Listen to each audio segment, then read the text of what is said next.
ಮಂಕುತಿಮ್ಮನ ಕಗ್ಗದಲ್ಲಿ ಇವತ್ತು ಪ್ರಗತಿ ತತ್ವವನ್ನು ನೋಡೋಣ. ಭಗವದ್ಗೀತೆಗೂ ಮಂಕುತಿಮ್ಮನ ಕಗ್ಗಕ್ಕೂ ಏನೂ ವ್ಯತ್ಯಾಸ ಇಲ್ಲ. ಅಷ್ಟೇ ಆಳ, ಅಷ್ಟೇ ಎತ್ತರ, ಅದ್ಭುತ. ಭಗವದ್ಗೀತೆಯ ಬುದ್ಧಿಯೋಗ ಏನು ಹೇಳುತ್ತೆ ಅದೇ ಈ ಪ್ರಗತಿ ತತ್ವದಲ್ಲಿ DVG ಅವರು ಎಕ್ಸ್ಪ್ಲೈನ್ ಮಾಡಿದ್ದಾರೆ. ಬಹಳ ಚೆನ್ನಾಗಿದೆ.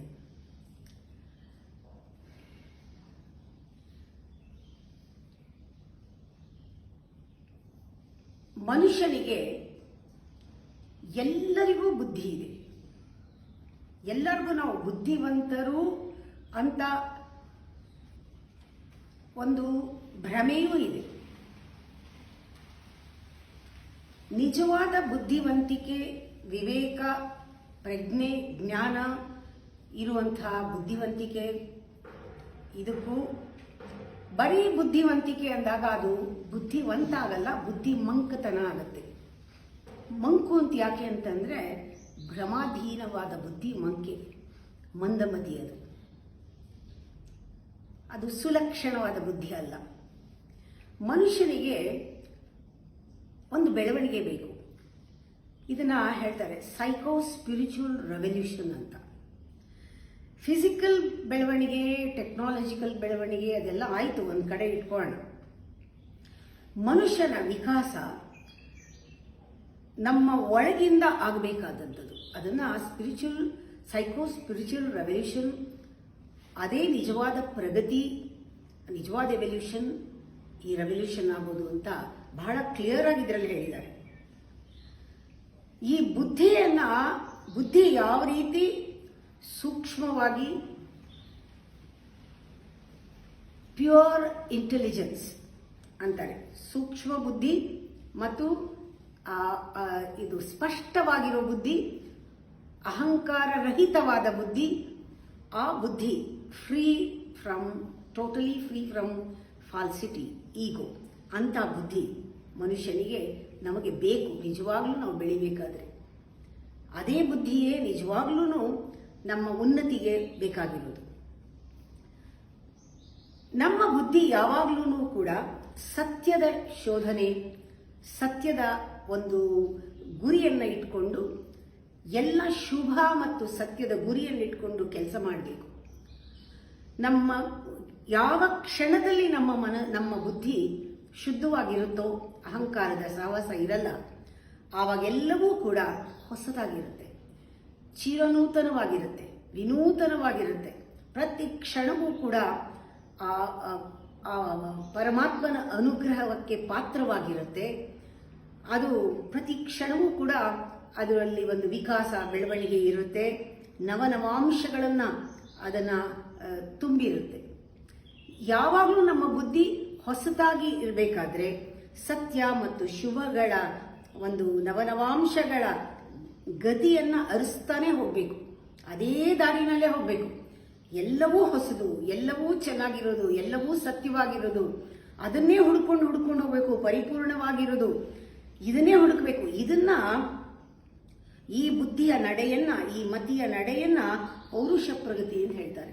ನಮ್ಮ ಪೌರುಷ ಪ್ರಗತಿ ಆಗಬೇಕಾದ್ರೆ ಬುದ್ಧಿ ಅದರ ಒಂದು ದಿಕ್ಕು, ಅದರ ದೆಸೆ, ಅದರ ಒಂದು ತವಕ ಬೆಳಿಬೇಕು ಅನ್ನೋದಿರೋದು.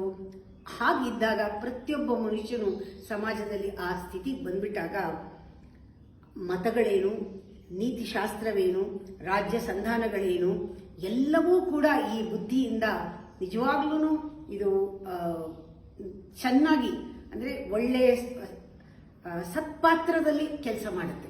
ಅಂದರೆ ಎವಲ್ಯೂಷನ್ ನಾವು ಆಗಿರೋದು ಒಬ್ಬೊಬ್ಬನಲ್ಲೂ ಕೂಡ ಅದು ಸಮಾಜದ ಮೇಲೆ ಪರಿಣಾಮ ಆದರೆ ಅದು ಸಮಾಜದ ಎವಲ್ಯೂಷನ್ ಅಥವಾ ಪ್ರಪಂಚದ ಎವಲ್ಯೂಷನ್ ಆಗುತ್ತೆ. ಹೀಗೆ ಒಬ್ಬೊಬ್ಬರು ಕೂಡ ನಮ್ಮ ಬುದ್ಧಿಯನ್ನ ಸ್ವಲ್ಪ ಕಿಂಚಿತ್ ಅದು ಆ ಥರ ಹೋಗೋದೇ ನಮ್ಮ ವಿಜಯ. ನಾವು ಈ ಜನ್ಮ ತೆಗೆದುಕೊಂಡಿದ್ದಕ್ಕೆ ಸಾರ್ಥಕತೆ ಯಾವುದು ಅಂದರೆ ನಮ್ಮ ಬುದ್ಧಿಯ ವಿಕಾಸ, ನಮ್ಮ ಬುದ್ಧಿಯ ಒಂದು ಅನ್ವೇಷಣೆ, ಸತ್ಯದ ಅನ್ವೇಷಣೆ ಇದೇ ಬೇಕು. ಇದಕ್ಕೆ ಭಗವದ್ಗೀತೆಯ ಒಂದು ಶ್ಲೋಕನೆಲ್ಲ ಜ್ಞಾಪಕ ಬರುತ್ತೆ. ಇದನ್ನ ಹೇಳ್ತಾ ಇದ್ರೆ ಮತಿಯುತಾಂ ಸತ್ಯ ಶುಭಗಳ ನವನವಾಂಶಗಳ ಗತಿಯ ನರಸುತ ನಡೆಯ ಪೌರುಷ ಪ್ರಗತಿ. ಮತಿಯುತಾಂ ಸತ್ಯ ಶುಭಗಳ ನವಾಂಶಗಳ ಗತಿಯ ನರಸುತ ನಡೆಯ ಪೌರುಷ ಪ್ರಗತಿ. ಮತ ನೈತಿ ಶಾಸ್ತ್ರಗಳು ರಾಜ್ಯ ಸಂಧಾನಗಳು ಮತಿಯ ಕಿಂಚಿತ್ ಇಷ್ಟೇ ದ್ವಿಜಯ ಮಂಕುತಿಮ್ಮ. ಇಷ್ಟಾದ್ರೂ ಒಂದು ಸಾಧನೆ ಆಗತ್ತೆ. ನಮ್ಮ ಬುದ್ಧಿ ನಮ್ಮ ಹತೋಟಿನಲ್ಲಿದ್ದು ನಾವು ಅದನ್ನು ಸರಿಯಾಗಿ ಅದರ ನಡೆ ಸರಿ ಇದ್ರೆ ಅದು ತುಂಬ ಚೆನ್ನಾಗಾಗತ್ತೆ. ಈಗ ಹೊಸದು ಎಲ್ಲ ಹೊಸದಿದ್ದಾಗ ಯಾವುದು ಹೊಸದೋ ಅದು ಪೂರ್ಣ. ಈ ಪೂರ್ಣ ಅಂತ ಬಂದಾಗ ನಮ್ಮ ಬುದ್ಧಿ ಯಾವಾಗ ಸಮತೋಲನದಲ್ಲಿ ಇರುತ್ತೆ, ಯಾವಾಗ ನಮಗೆ ಒಂದು ದ್ವಂದ್ವ ಇರೋದಿಲ್ಲ, ಕಾನ್ಫ್ಲಿಕ್ಟ್ ಇರೋದಿಲ್ಲ. ಬೆಳಕು ಕತ್ತಲು ಅಂದಾಗ ಎರಡನ್ನೂ ಒಂದೇ ಸಮ ನೋಡುವಂತಹ ಒಂದು ಸಮತೋಲನ ದೃಷ್ಟಿ ಇರುತ್ತೆ. ಅದು ಅನ್ಯೂನ್ಯತೆಯ ಪೂರ್ಣತೆಯ ಅನ್ಯೂನ್ಯತೆಯನ್ನ ಅದನ್ನ ಆ ಬ್ಯಾಲೆನ್ಸ್ನ ಆ ಯುನಿಟಿನ ಅದನ್ನ ಪಡ್ಕೊಳ್ಳೋಕ್ಕೆ ಆ ಬುದ್ಧಿ ನಿಲ್ಲತ್ತೆ. ಅಂದರೆ ಹೊಸ ಬುದ್ಧಿ, ಅಂದರೆ ಹೊಸತನ, ಯಾವುದರ ಕಲ್ಮಶವೂ ಇಲ್ಲದೆ ಅದು ಇರೋದೇ ಹೊಸತನ ಇರುವಂತಹ ಬುದ್ಧಿ. ಅಂದರೆ ಅಜ್ಞಾನದ ಕಲ್ಮಶ ಇಲ್ಲದೆ, ಅಹಂಕಾರದ ಸಹವಾಸ ಇಲ್ಲದೆ ಇದ್ರೆ ನೂತನತೆಯ ಪೂರ್ಣತೆಯನ್ನು ಅನ್ಯೂನ್ಯತೆಯ ಗಳಿಪ. ಪ್ರತಿಯೊಂದು ಹೊಸದರಲ್ಲೂ ಕೂಡ ಅದು ಏನೇ ಕಾನ್ಫ್ಲಿಕ್ಟ್, ಇದು ಡ್ಯುಯಾಲಿಟಿ ಇರೋದು ಸರ್ಟನ್ ಇದ್ದೇ ಇದೆ. ಎಲ್ಲದರಲ್ಲೂ ಡ್ಯುಯಾಲಿಟಿ ಇದೆ. ಪ್ರಪಂಚದಲ್ಲಿ ಪ್ರತಿಯೊಂದರಲ್ಲೂ ಕೂಡ ಹಗಲು ഇരുಳು ಇದ್ದ ಹಾಗೆ ಇದ್ದೇ ಇದೆ, ಸುಖ ದುಃಖಗಳು ಇದ್ದೇ ಇದೆ. ಆದರೆ ಬುದ್ಧಿ ಸಮತೋಲನದಲ್ಲಿದ್ದಾಗ ಇದೆರಡರಲ್ಲಿ ಅನ್ಯೂನ್ಯತೆಯನ್ನು ನೋಡಿ ಪರಿಪೂರ್ಣತೆಯನ್ನು ಗಳಿಸ್ಕೊಳ್ಳೋದನ್ನೇ ನೋಡುವ ಆ ಯತ್ನ ಏನಿದೆ ಅದು ಪೌರುಷ ಪ್ರಗತಿ. ನಾವು ಪೌರುಷ ಪ್ರಗತಿ ಅಂದರೆ ಮುಂದಕ್ಕೆ ಹೋಗಬೇಕಾದ್ರೆ ಕಾನ್ಫ್ಲಿಕ್ಟ್ನ ದಾಟಬೇಕು, ಬೆಳಿಬೇಕಾದ್ರೆ ಕಾನ್ಫ್ಲಿಕ್ಟ್ನ ಮೀರಿ ಹೋಗಬೇಕು. ಆವಾಗ ನಮ್ಮ ಮನಸ್ಸನ್ನು ಮೀರಿ ಹೋಗ್ತೀವಿ, ಇಂದ್ರಿಯಗಳನ್ನು ಮೀರಿ ಹೋಗ್ತೀವಿ. ಆಗ ಆ ಮೀರಿ ಹೋಗೋದೇ ನಿಜವಾದ ನಮ್ಮ ಬೆಳವಣಿಗೆ, ಪೌರುಷ ಪ್ರಗತಿ.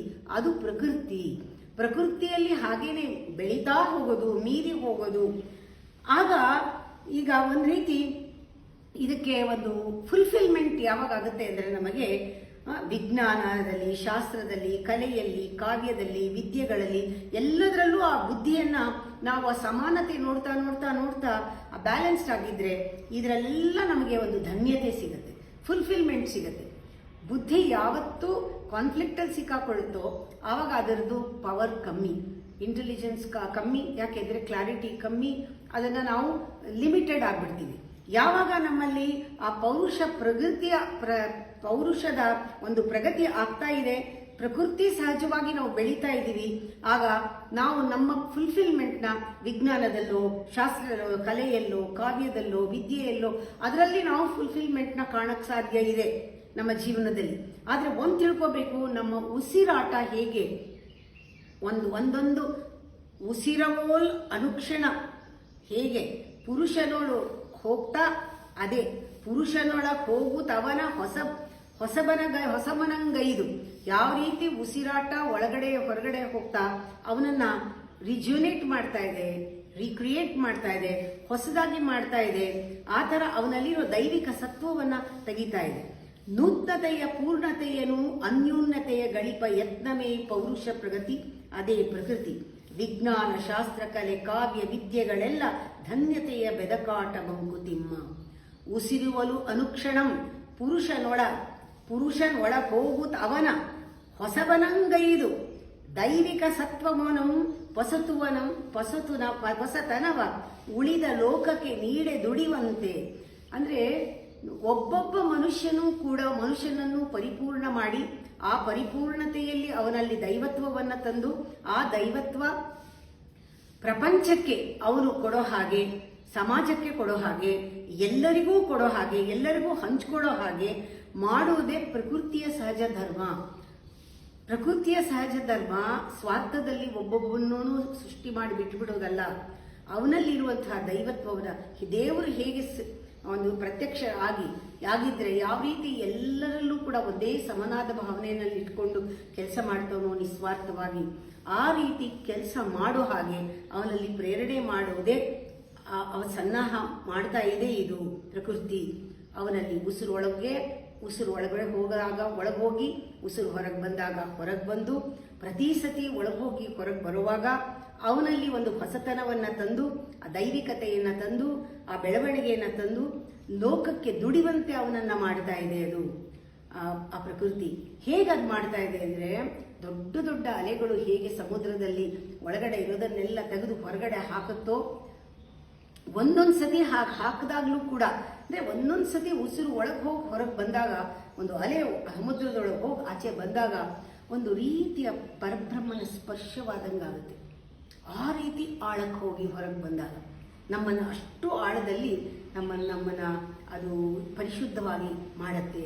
ಆ ಒಂದು ಇನ್ನರ್ ರಿಯಲೈಸೇಷನ್, ಪ್ಯೂರಿಫಿಕೇಶನ್ ಎಲ್ಲವೂ ಆಗುತ್ತೆ, ಟ್ರಾನ್ಸ್ಫಾರ್ಮೇಷನ್ ಎಲ್ಲವೂ ಒಳಗಡೆ ಆಗುತ್ತೆ. ಶರದೆಯೊಳಗಣ ವಸ್ತುಗಳನ್ನು ಅಲಚಿ ಜಾಲಿಸುವ ತೆರೆಯಂತೆ ವಿಶ್ವಸತ್ವದ ಲಹರಿ.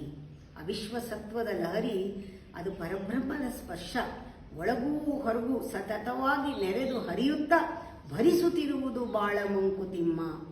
ಯಾವ ರೀತಿ ಉಸಿರಲಿ ಸೇರ್ಕೊಂಡು ಒಳಗೋಗಿ ಹೊರಗೆ ಬಂದು ಪುರುಷನ ಒಳಗೆ ಹೋಗಿ ಅವನನ್ನು ಹೊಸಬಂತ ಮಾಡಿ ಒಳಗಡೆ ಇರೋ ದೈವತ್ವವನ್ನು ತೆಗೆದು ಅದು ಉಳಿದ ಲೋಕಕ್ಕೆ ಕೊಡುವಂತೆ ದುಡಿಯೋ ಹಾಗೆ ಮಾಡ್ತಾ ಇದೆ ಪ್ರಕೃತಿ. ಅದು ಸಹಜವಾಗಿ ಅದಕ್ಕಾಗಿ ಸಾಹಸವನ್ನು ಮಾಡ್ತಾ ಇದೆ. ಇಷ್ಟೆಲ್ಲ ಆಗ್ತಾ ಇದ್ರೂ ಕೂಡ ನಮ್ಮ ಒಳಗಡೆ ಇದೆಲ್ಲ ಆಗೋದಕ್ಕೆ ಯಾವುದೋ ಒಂದು ಶಕ್ತಿ ಬೇಕಲ್ಲ. ಆ ಶಕ್ತಿ ಒಂದು ಅಮಿತವಾದ ಪರಮಾನಂದವಿರುವಂತಹ ಒಂದು ನಿಧಿ ನಮ್ಮ ಒಳಗಡೆ ಇರೋದಕ್ಕೆ ಇದೇ ಕಾರಣ. ಇದೇ ಒಳಗಡೆ ಇರೋ ನಿಧಿಯೇ ಪರಬ್ರಹ್ಮನ ಒಂದು ಸ್ಪರ್ಶ. ಒಳಗಡೆ ಯಾವುದಿದೆ ಅದೇ ಒಂದು ಪ್ರಕೃತಿ ನಮ್ಮಲ್ಲಿ ಈ ಒಂದು ಸನ್ನಾಹವನ್ನು ಮಾಡಿ ಎಲ್ಲರ ಜೊತೆಗೆ ನಮಗಿರೋ ಹಾಗೆ ಮಾಡ್ತಾ ಇರೋದು ನಮ್ಮೊಳಗಿರೋ ಪ್ರಕೃತಿಯೇ. ಆ ಧನ್ಯತೆಯ ಬೆದಕಾಟ ಒಳಗಡೆ ನಡೀತಾ ಇರೋದು ಈ ಪ್ರಕೃತಿಯಿಂದ.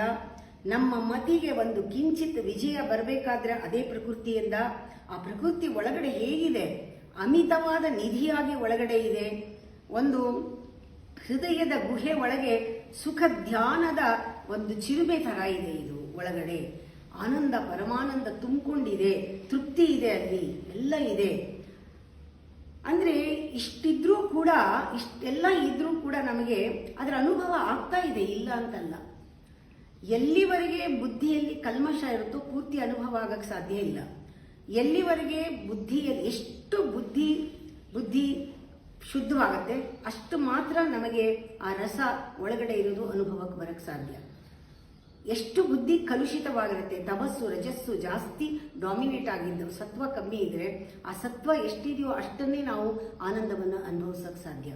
ಅಹಂಕಾರದಲ್ಲಿದ್ದಾಗ, ಅಜ್ಞಾನದಲ್ಲಿದ್ದಾಗ ನಮಗೆ ಆ ಸ್ವಲ್ಪ ಏನೋ ಒಂದು ಸಿಪ್ಪೆ ಹೇಗೆ ಹಣ್ಣಿನ ಜೊತೆ ಇದ್ದಾಗ ಒಂದು ಸ್ವಲ್ಪ ರುಚಿ ಅದಕ್ಕೆ ಬಂದಿರುತ್ತೋ, ಸ್ವಲ್ಪ ಬ್ಯೂಟಿ ಅದರದ್ದು ಬಂದಿರುತ್ತೋ ರಸದ್ದು, ಹಾಗೆ ನಮಗೆ ಅದು ಬೇಕು ಅಂತ ಯಾಕೆ ಅನ್ಸುತ್ತೆ ಅಂದರೆ ಅದರಲ್ಲಿ ಒಂದು ಆನಂದ ಇದೆ, ನನಗೆ ಬೇಕು, ಒಂದು ಸೊಗಸಿದೆ, ಅದು ಬೇಕು, ಅದು ಸಿಕ್ಕತ್ತೆ, ಅದು ನಮಗೆ ಗೊತ್ತಾಗುತ್ತೆ. ಅದರಿಂದ ಏನೋ ಇದೆ ನಮಗೆ ಬೇಕು ಅನ್ಸುತ್ತೆ. ಯಾಕೆಂದ್ರೆ ನನ್ನ ಹತ್ರ ಇಲ್ಲ, ಇದರಲ್ಲಿ ಇರ್ಬೋದೇನೋ ಅಂತ. ಆ ಇಲ್ಲ ಅಂತ ಬರೋದೇ ಒಂದು ಅಜ್ಞಾನ. ಆ ಭ್ರಮೆಯಲ್ಲಿರೋ ಬುದ್ಧಿಗೆ ಒಳಗಡೆ ಇದೆ ಅಂತ ಗೊತ್ತಿಲ್ಲ ಆ ಮೊಮೆಂಟಲ್ಲಿ, ಇದರಲ್ಲಿ ಒಟ್ಟಲ್ಲಿ ಏನು ಬೇಕು ಅಂತ ಗೊತ್ತು, ಅದಲ್ಲಿ ಇರಬಹುದು ಅಂತ. ಅದು ಬೇಕು, ಇಲ್ಲ ಅದು ಅದರಲ್ಲಿ ಏನು ಇಲ್ಲ ಅನ್ಸುತ್ತೆ, ಅವಾಗ ಇದು ಬೇಕು, ಇದರಲ್ಲೂ ಏನಿಲ್ಲ ಅಂತ ಗೊತ್ತಾಗತ್ತೆ.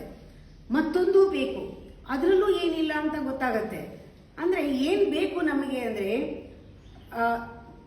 ಲೋಕದಲ್ಲಿ ಇರುವಂತಹ ಒಂದು ಸೊಗಸನ್ನ ನಾನು ಹುಡುಕ್ತಾ ಇದ್ದೀನಿ. ದಿ ಬೆಸ್ಟ್ ಏನಿದೆ, ನನ್ನನ್ನು ಶಾಶ್ವತವಾಗಿ ಆನಂದವಾಗಿಡೋದು ಎಲ್ಲಿದೆ, ಯಾವುದ್ರಲ್ಲಿದೆ ಅಂತ ಹುಡುಕ್ತಾ ಇದ್ದೀವಿ, ಬೆದಕ್ತಾ ಇದ್ದೀವಿ, ತಡುತ್ತಾ ಇದ್ದೀವಿ, ಎಲ್ಲಿದೆ ಅಂತ. ಆದರೆ ನಮಗೆ ಗೊತ್ತಾಗ್ತಾ ಇಲ್ಲ. ಎಲ್ಲಿವರೆಗೂ ಬುದ್ಧಿ ಶೋಧಿಸಿಲ್ಲ, ನಾವು ಆ ಬುದ್ಧಿಯನ್ನು ಅಹಂಕಾರದಿಂದ ಬಿಡಿಸಿಲ್ಲ, ಆ ಲಿಮಿಟೆಡ್ನೆಸ್ನಿಂದ ನಾವು ಆಚೆ ಬಂದಿಲ್ಲ, ಅಲ್ಲಿವರೆಗೂ ಗೊತ್ತಾಗಲ್ಲ. ಆದರೆ ಒಳಗಡೆ ಪ್ರಕೃತಿ ನಮ್ಮನ್ನ ಬಡಿದು ಎಬ್ಬಿಸ್ತಾ ಇರುತ್ತೆ. ನೋಡು, ಎಲ್ಲೂ ಹೋಗ್ಬೇಡ, ಇಲ್ಲೇ ಇದೆ, ಹೃದಯದ ಗುಹೆಯ ಸುಖ ಧ್ಯಾನದ ದೂಟೆಯೇ ಸಾಕ್ಷಿ, ನಿನಗೆ ನೀನೇ ಸಾಕ್ಷಿ. ಈ ಆತ್ಮ ಸಾಕ್ಷಿ ಯಾವುದು? ಒಳಗಡೆ ನಿನ್ನಲ್ಲಿ ಆ ಮುದದ ಅಮಿತವಾದ ನಿಧಿ ಒಳಗಡೆ ಇದೆ.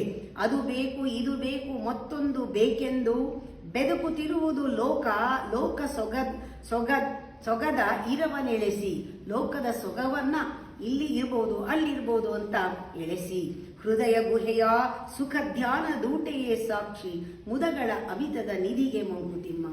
ಯಾವುದು ನಮ್ಮ ಒಳಗಡೆಯೇ ಇದ್ದು ಪರಮಾನಂದವನ್ನು ಕೊಡ್ತಾ ಇದೆ, ಅದೇ ಇನ್ನೊಂದು ರೂಪದಲ್ಲಿ ಒಳಗೂ ಹೊರಗೂ ಅದೇ ಓಡಾಡಿ ನಮಗೆ ಆಸೆ ತೋರಿಸ್ತಾ ಇದೆ, ನಮ್ಮನ್ನ ಅದನ್ನ ಹೊಸದಾಗಿ ನಮ್ಮನ್ನ ತಿದ್ದುತ್ತಾ ಇದೆ, ಸರಿ ಮಾಡ್ತಾ ಇದೆ, ವಿಕಾಸಗೊಳಿಸ್ತಾ ಇದೆ, ಒಳಗಡೆ ಭರಿಸಿದೆ.